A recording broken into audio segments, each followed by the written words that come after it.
Hello student, welcome to class 9. In the previous video, I discussed about rest and motion. Today I will teach you different types of motion which is based on path. First is straight line motion. What is a straight line motion? When object moves on straight line, that is called straight line motion. For example, train moving on a straight track. Now, second is circular motion. When object moves on circular path, that is called circular motion. कोई भी object एक circular path में अगर move कर रहा है तो इस तरह के मोशन को सर्कुलर मोशन कहते हैं. Third is rotational motion.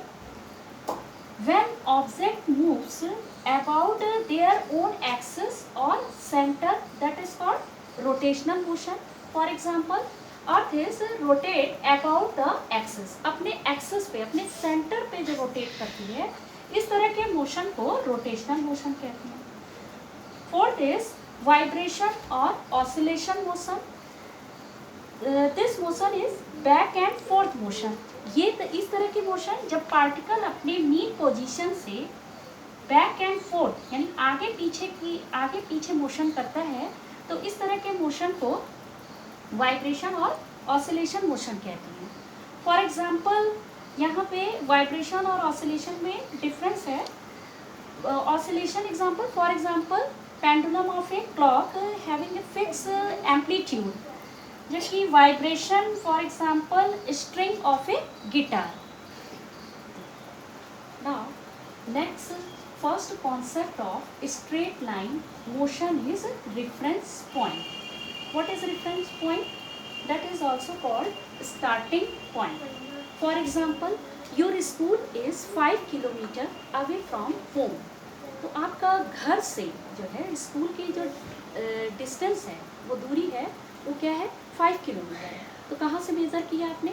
घर से. तो घर आपका क्या हो गया, जो होम है वो आपका हो गया रेफरेंस पॉइंट और स्टार्टिंग पॉइंट. तो we have define this the point from which we measure position of an object और प्लेस. तो वो पॉइंट जहाँ से आप किसी भी ऑब्जेक्ट की पोजीशन जहाँ से आप मेज़र कर रहे हैं, जहाँ से वो स्टार्ट हुआ है, इस तरह की पोजीशन जहाँ से स्टार्ट किया है वो क्या है? Reference point. Now next concept is distance. तो ये सारी चीज़ें जो पैरामीटर आप पढ़ रहे हैं ये सारी मोशन से रिलेटेड जो है पैरामीटर हम लोग पढ़ रहे हैं. नाउ इन मैथमेटिकली यहाँ पे रेफरेंस पॉइंट में एक चीज़ और बता दें कि in mathematically we use a coordinate system. Coordinate system क्या है? Which is mutually perpendicular axis. ये आपने पढ़ा है मैथ में. तो किसी भी पार्टिकल की अगर आपको पोजीशन लोकेट करना है तो हमको ये कोऑर्डिनेट सिस्टम हम लोग फिजिक्स में या मैथ्स में इसमें हम लोग यूज़ करते हैं. दो जो है परपेंडिकुलर एक्सेस होंगे, इसके जहाँ पे ये कट करती है इस पॉइंट को हम लोग ऑरिजिन बोलेंगे. ये पॉइंट जो है आपका ऑरिजिन है. ये एक्स एक्सेस हो गया, ये आपका एक्स एक्सेस और ये जो है वाई एक्सिस. तो ये दोनों जो एक्सिस हैं म्यूचुअली परपेंडिकुलर. तो जहाँ पे ये कट कर रहे हैं ये क्या हो गया? ऑरिजिन, जिसको हम लोग रेफरेंस पॉइंट भी कह सकते हैं. Next is distance. Distance is total path travelled from initial position to final position is called distance. तो फॉर एग्जांपल यहाँ पे देखें कि यहाँ आपका घर है, होम है. पहले आपको स्कूल जाना है तो पहले आप A to B पाथ आपने कवर किया कितना? 3 किलोमीटर. फिर B to C जो है पाथ कितना है? 4 किलोमीटर. तो टोटल डिस्टेंस जितना आपने ट्रैवल किया है, जितना एक्चुअल पाथ आपने चला है स्कूल तक जाने में, वो पाथ आपका क्या होगा? वो टोटल डिस्टेंस हो जाएगा 3 + 4. 3 किलोमीटर और 4 किलोमीटर कितना हो गया? ये 7 kilometre. 7 kilometre is a total distance. जितना आपने पाथ जो है स्कूल तक जाने में कवर किया है वो आपका हो जाएगा डिस्टेंस. तो डिस्टेंस क्या है? वो actual travelled path. Now next is displacement. What is displacement?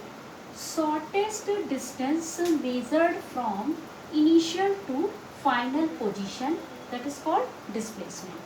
For example, a particle is move A to B. अगर एक पार्टिकल को A to B जाना है, A इज क्या है, इसका इनिशियल पॉइंट, ये जो है इनिशियल पॉइंट है और B पॉइंट जो है फाइनल पॉइंट। पार्टिकल को A to B जाने में इसको कई रास्ते हैं, वो इस तरह से भी जा सकता है और ये दूसरा रास्ता, ये तीसरा और ये फोर, ऐसे बहुत सारे रास्ते जो हैं A to B जाने के बहुत सारे रास्ते हैं। लेकिन इसमें जो शॉर्टेस्ट डिस्टेंस है, शॉर्टेस्ट डिस्टेंस क्या है, A to B जो स्ट्रेट लाइन पाथ है आपका, वो पाथ जो है, वो पाथ है जो आपने मेज़र किया है, उसको हम लोग डिस्प्लेसमेंट करेंगे।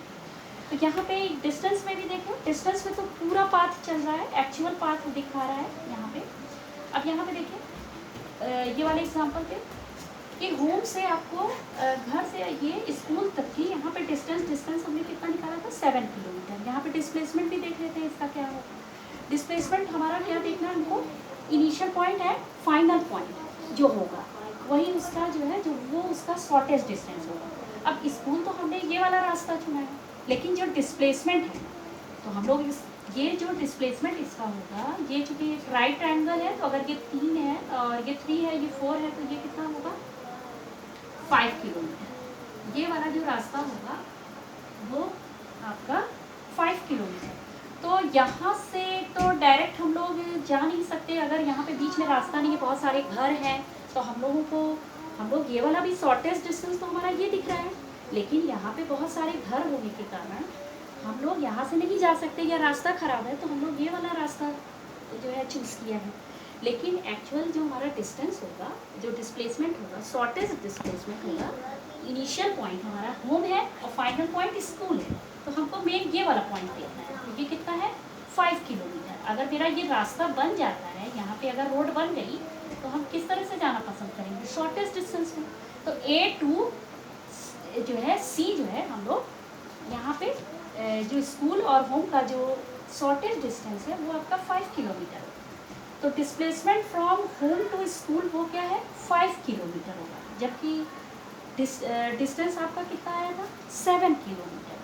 तो shortest distance measured from initial to final position, that is called displacement.